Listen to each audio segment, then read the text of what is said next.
The next area is one of the ones that I'm particularly excited about, and this is being able to use named views and immediately import a named view as a viewport in a paper space layout. So I don't know if you use layouts for the version of your drawings that you're going to print. This is definitely the best practice.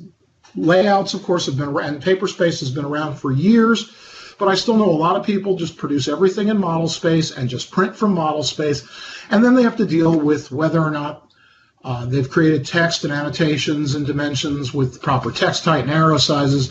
The nice thing about using layouts is you don't have to think about it. The layout is essentially the piece of paper that you're going to plot, and then you plot that layout at full size.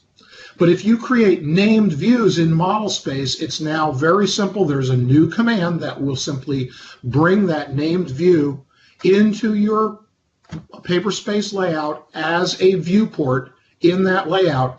And if you realize that you want to create a new viewport and it makes sense to have a named view to associate with that viewport, you can now, while you're working in the layout and creating your viewports, create named views on the fly. So it becomes a much more seamless way of creating model space viewports, these floating viewports that you're then going to place in paper space layouts and use for your documentation.